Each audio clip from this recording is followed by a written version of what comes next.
Dia bertanya kepada Yesus, Tuhan, kami tidak tahu kemana engkau pergi. Lalu bagaimana kami bisa tahu jalan ke situ?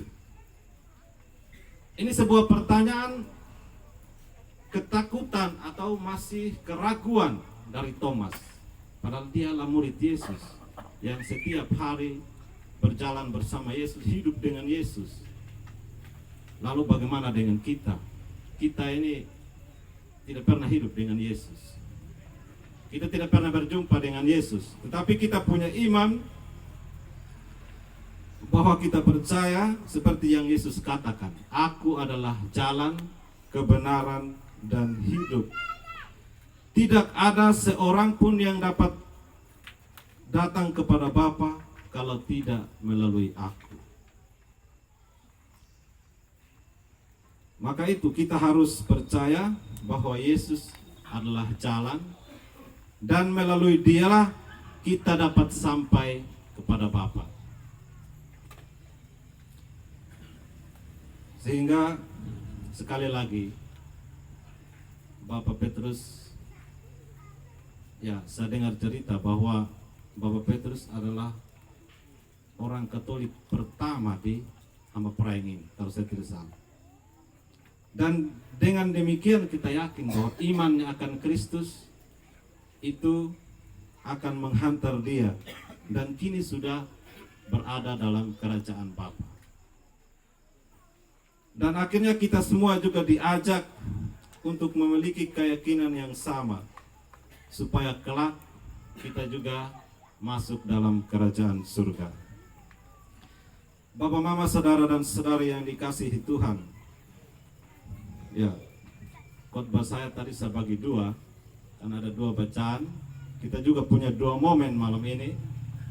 Jadi yang Injil tadi saya berkhotbah untuk Bapak Petrus, lalu yang bacaan pertama untuk Bapak Bargam. Saya sebenarnya merasa tidak layak untuk memberikan wejangan apalagi nasihat, tetapi saya harus melaksanakan tugas saya. Ya, untuk Bapak Bargam, saya sudah sediakan bacaan pertama tadi untuk Bapak. Apalagi Mama yang baca, pasti itu lebih mengena maknanya.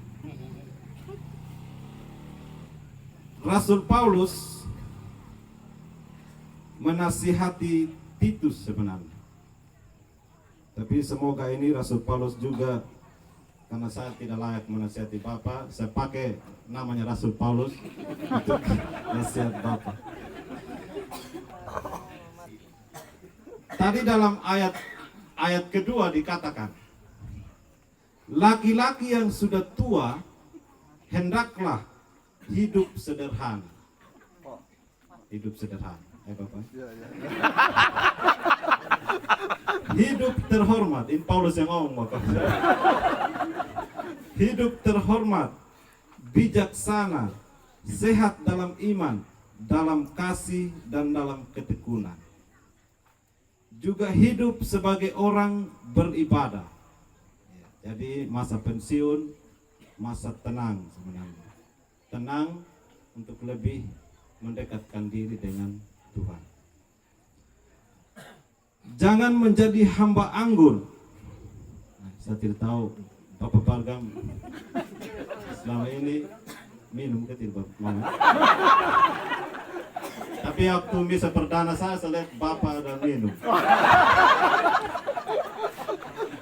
Rasul Paulus bilang jangan menjadi hamba anggur.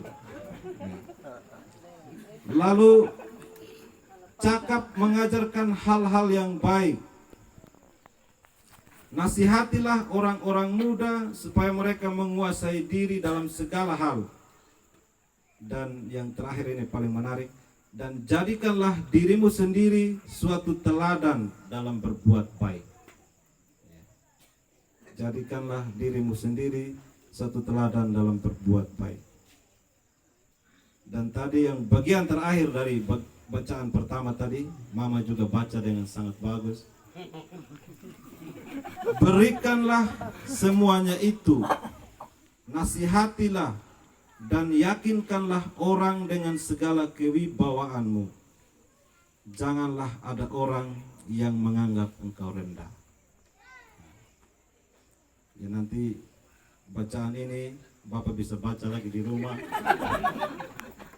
bisa direnungkan lagi. Ini sangat menarik bacaan ini untuk laki-laki yang sudah tua. Bapak, Ibu, saudara dan saudari yang dikasihi Tuhan, marilah pada perayaan Ekaristi ini sadar bahwa hidup kita milik Tuhan. Tuhan adalah asal dan sumber kehidupan, dan pada suatu waktu kita akan juga diambil dari diri kita hidup itu. Yang paling kita butuhkan adalah kita percaya bahwa kita punya Yesus Kristus sebagai jaminan keselamatan. Dia adalah jalan, kebenaran, dan hidup, dan melalui Dia kita akan sampai pada Bapa. Semoga Tuhan memberkati kita.